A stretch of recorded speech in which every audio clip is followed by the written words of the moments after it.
Hi, it's Dr. Craig Castanet again in Decatur, Georgia. I'm going to review some x-rays of the low back with you today and a cervical MRI scan. These were sent to me from Emory University, where this gentleman was imaged. He's referred to me by his primary care doctor because she'd like to refer him to someone who does non-surgical treatment, and she's a big fan of spinal decompression treatment, which most of the time can avoid surgical treatment and pain management also. It is the most effective alternative to pain management that I've found in my 36 years of practice this year. In any case, let's review the x-rays and MRI results that I received from Emory University Hospital. This is a what we call an A to P lumbar lumbar x-ray. These are taken from the front as if the patient is facing us and we're facing the patient. That means that this is their left side, hence the L marker. This is the right side.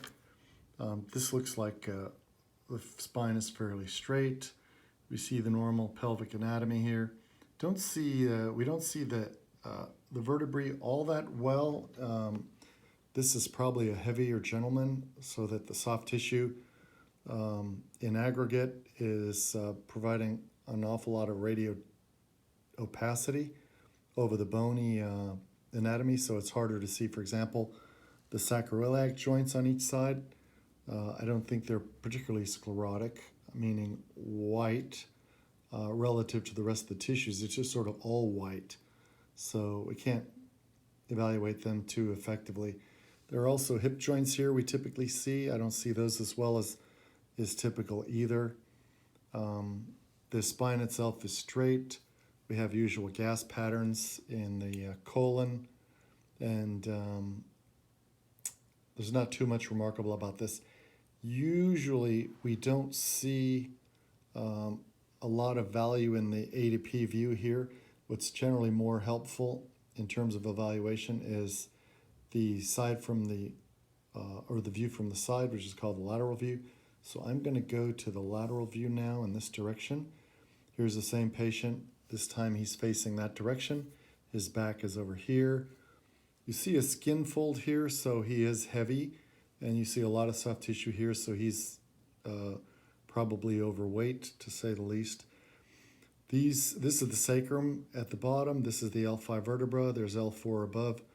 Right away I can see that there's a spondylolisthesis of L4 on L5. That's when one bone slips forward on the other. That can happen for a couple of reasons. In younger people, it's often because there's a defect of the bone here, connecting this part of the bone to this part of the bone. And that means that this bone will slip forward because the elements in the back that usually keep it in its place are defective. As a result, they don't do their job, and then the whole spine from here above slips forward relative to this vertebra right here. In an older person, the most common reason for this is that the joints back there become incompetent from degenerative changes and deformity. They don't do their job in holding the vertebrae in place, and as a result, this slowly slips forward over decades. This is a fairly mild case right now, but it tends to be slowly progressive, and it's not doing him any favors to be overweight. Also, when this slides forward on this one, there's translation stress and wear and tear of this disc, the L4-5 disc, so that this becomes degenerated and collapses over time. Keep in mind that there are, and I'll show you just a moment here with a model.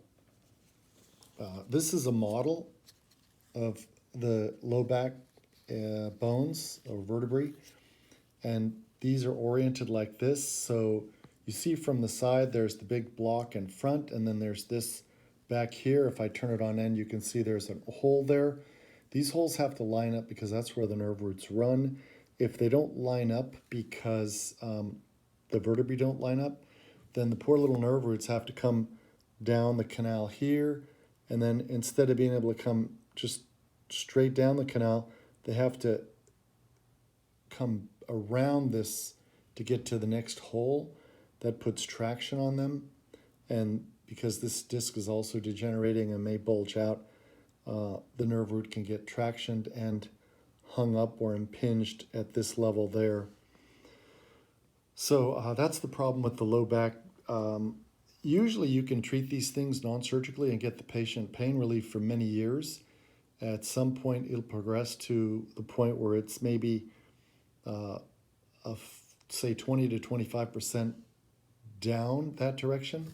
In my experience, when it's progressed that far, non-surgical treatment is not going to help, and they need to get surgical fusion where they pull this back in place to line it back up here.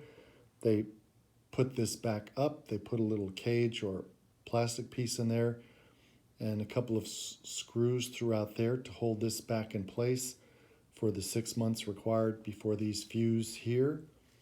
Then the screws are left in place because they don't have any effect at that point, positive or negative, so there's no point in taking them out.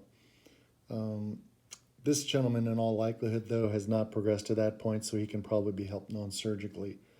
And when I discussed this with him, because I haven't seen him yet, I just retrieved these for review so I could have a discussion with him when he comes in. I'm going to proceed now to the cervical MRI images. He didn't have a lumbar MRI scan, but he did have a cervical MRI scan. So let's progress to that one. Here's the cervical MRI view. This is the front over here. This is the back here. There's soft tissue here. Again, this is all fatty tissue, so it tells me he's overweight. His vertebrae, though, look pretty good. There's not any significant disc herniation. There's probably, arguably, and technically, maybe there's a small herniation at that level. That's the C4-5 level. That's about the most significant problem I see in this image. This gray stripe is the spinal cord. It looks fine. There's white space both behind that cord and in front of the cord. So that looks pretty good. I'm going to go to the next image here. Another sagittal image. You see the spinal cord there. You see the disc sticking out a little bit more right here. That's the 5-6 disc. A little bit there at the C4-5 disc. Maybe a little bit there at the C3-4 disc, but not significantly bad. I'll go to the next image.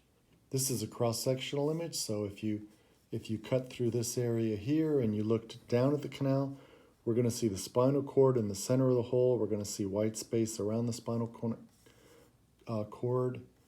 So there's the cord right there. This is white space around the cord.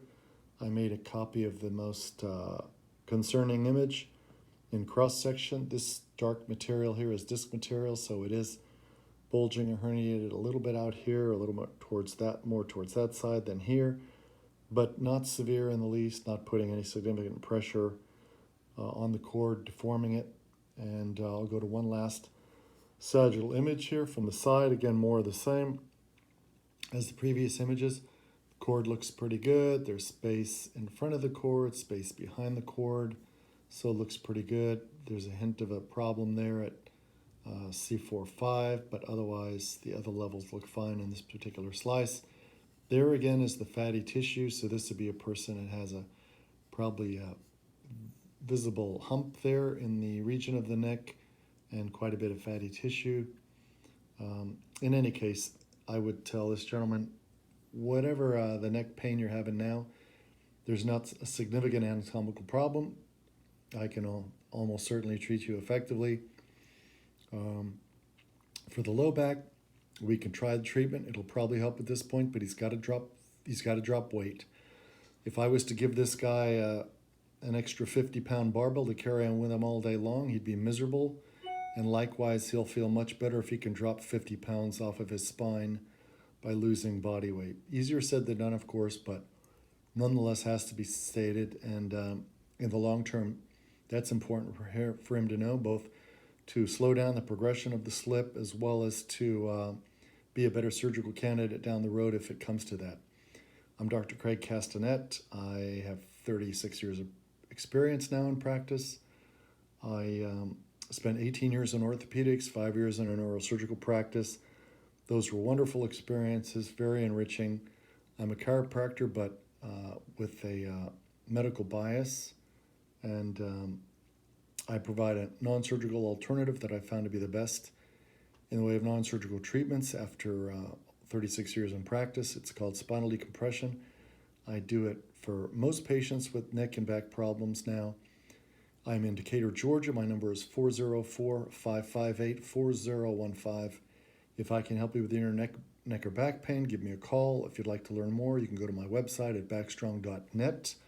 And from the website, you're welcome to go to the YouTube channel using the link on the website to see more videos on a variety of topics related to neck and back pain. Thank you very much. Bye-bye.